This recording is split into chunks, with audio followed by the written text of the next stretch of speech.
Hello दोस्तों, हमारे channel अमृत coaching centre में आप सभी का स्वागत है। और आज हम लोग सीखेंगे क्लास 5 इंग्लिश लेसन 1 जो मैरी गोल्ड बुक से लिया गया है। और इस चैप्टर का टाइटल है वंडरफुल वेस्ट, यानी अद्भुत अपशिष्ट। अब वेस्ट का मतलब तो आप लोग जानते ही हैं, जो बेकार की चीज़ें होती है जिसको हम लोग फेंक देते हैं। लेकिन वह वंडरफुल यानी अद्भुत कैसे बनी, इस लेसन के माध्यम से हम लोग इसकी जानकारी प्राप्त करेंगे। तो वीडियो को अंत तक जरूर देखिएगा। और अभी तक हमारे चैनल पर आप नए हैं तो सब्सक्राइब जरूर कीजिए और बेल आइकन को चालू कर दीजिए, ताकि जब भी हम कोई वीडियो इस प्रकार की बनाएं आप तक सबसे पहले पहुंचे। तो चलिए हम इस लेसन के माध्यम से सीखते हैं कि जो वेस्ट यानी खराब वस्तुएं होती है वो अद्भुत कैसे बनी। Waste can be quite useful. अपशिष्ट काफ़ी उपयोगी हो सकता है। जब उसका हम सही तरीके से उपयोग करेंगे तब तो वह उपयोगी हो सकता है। वेस्ट का मतलब जो होता है अपशिष्ट, यानी जो बेकार की चीज़ें होती है। और यूजफुल होता है यानी उपयोगी। Find out for your self from this story. इस कहानी से आप खुद जान लीजिए, यानी इस कहानी के माध्यम से हम लोग सीखेंगे कि जो अपशिष्ट था यानी बेकार की चीज़ थी वह अद्भुत कैसे बनी। Once the Maharaja of Travancore ordered a grand dinner in his places. एक बार, वन यानी वंस का मतलब होता है एक बार, ट्विस का मतलब दो बार। तो एक बार त्रवणकोर के महाराजा अपने महल में एक भव्य रात्रि भोज का आदेश दिया। तो यहाँ पे डिनर का मतलब होता है रात्रि का भोज, और ग्रैंड का मतलब आलीशान या भव्य। ऑर्डर्ड मतलब आदेश देना। प्लेसेस यानी महल, जो होता है अपने महल में रात्रि का भोज का आदेश दिया।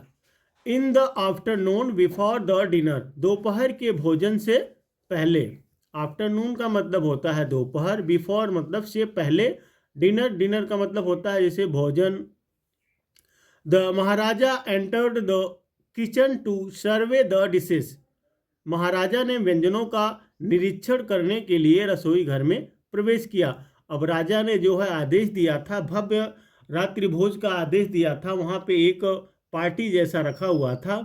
तो राजा जो है सर्वे का मतलब होता है निरीक्षण करना, देखभाल करना। राजा आप किचन में घुसते हैं सर्वे करने के लिए, भाई क्या क्या चीज़ें बन रही है। एंटर्ड का मतलब होता है प्रवेश करना, अंदर जाना। और डिशेस का मतलब होता है व्यंजनों, यानी जैसे भोजन होता है व्यंजनों का निरीक्षण करने के लिए वे किचन घर में गए। That had been prepared for the feast, जो भोज के लिए तैयार किया गया था। यानी जो भोज के लिए जो निमंत्रण दिए गए थे, जो पार्टी रखी गई थी, जो उन्होंने आदेश दिया था बनाने के लिए, उसका निरीक्षण करने के लिए वे जो है किचन के अंदर गए।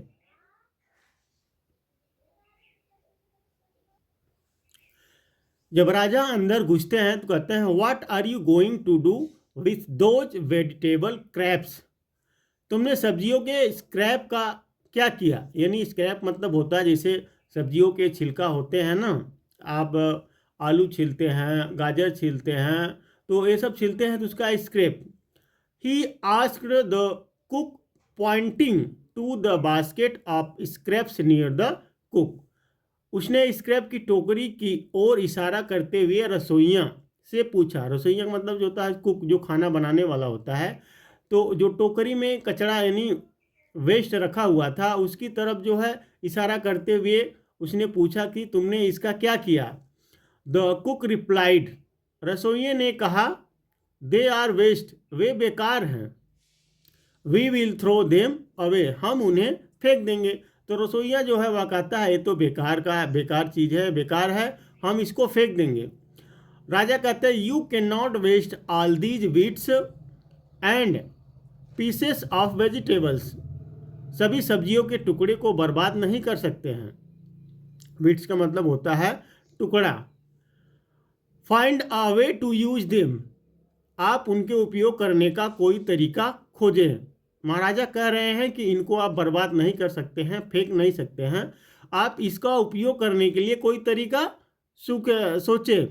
महाराजा the maharaja commanded sternly and walked away. Maharaja ने कड़ा आदेश दिया और वहाँ से चला गया। यहाँ पे है कमांडेड। कमांडेड का मतलब होता है आदेश देना। स्टेरनी का मतलब होता है जिसे क्रोधित होकर दृढ़ता से, कठोर जैसे होता है ना, कहते बहुत कठोरता से। तो राजा ने उस कुक को आदेश दिया जो रसोइयाँ बना रहा था और वहाँ से चले गए। उन्होंने बोला भाई इस वेस्ट का जो है आप इस तरीके से बर्बाद नहीं कर सकते हैं और इनको उपयोग करने का कोई तरीका आप ढूंढिए। The cook was in a fix. रसोइया असमंजस में था। इन अ फिक्स का मतलब होता असमंजस में होना।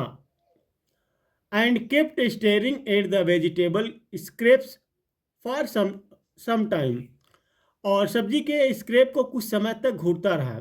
अब जो है राजा ने आदेश दिया तो वह जो रसोइया था वह परेशान हो गया, वह असमंजस में हो गया, सोचने लगा और कुछ समय तक क्या किया, वह जो स्क्रैप था उसमें देखता रहा। सडनली अचानक an idea flashed across his mind. उसके दिमाग में एक विचार आया। फ्लैश का मतलब एकाएक आना, अचानक आना। तो उसके दिमाग में क्या आया, एक विचार आया। Then he cut them into long strips.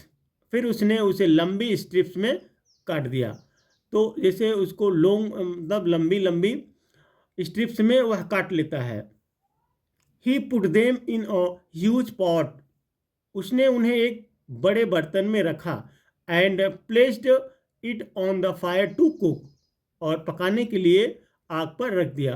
तो वह जो है बड़े बड़े पीस में काट कर उसको एक बड़े बर्तन में रख दिया और आग पर रख दिया ताकि वह पकने लगे। नेक्स्ट इसके बाद ही ग्राउंड सम फ्रेश कोकोनट। उन्होंने कुछ ताज़ा नारियल, ग्रीन चिलीज, हरी मिर्च एंड गार्लिक टुगेदर और लहसुन को एक साथ पीस दिया। यानी वह जो है बर्तन को रख देता है, एक बड़े बर्तन के अंदर रख देता है और आँख पर रख कर जो है फिर उसमें कुछ जो है ताज़ा नारियल, हरी मिर्च, लहसुन की जो है वह पीस देता है। पीसने के बाद he added this paste and some salt to the cooking vegetables. उसने यह पेस्ट और थोड़ा नमक पकाने वाली सब्जियों में मिला दिया। जैसे वह बड़े बर्तन में डालकर पका रहा था तो उसमें जो है नारियल, मिर्च, हरी मिर्च, लहसुन का पेस्ट बनाकर और उसमें थोड़ा सा नमक मिलाकर पकने वाली सब्जियों में मिला दिया। और tempting smell started coming from the pot. बर्तन से मोहक गंध आने लगी। यानी टेम्पटिंग का मतलब होता है जो आपको आकर्षित करती है। तो स्मेल मतलब महक, यानी ऐसी महक आ रही थी कि सबको आकर्षित करने लगी, इतनी बढ़िया खुशबू थी। Now he whipped some curd and added it to the curry। अब उन्होंने थोड़ा सा दही फेंट कर करी में डाल दिया। ही also poured a few spoonful of coconut oil।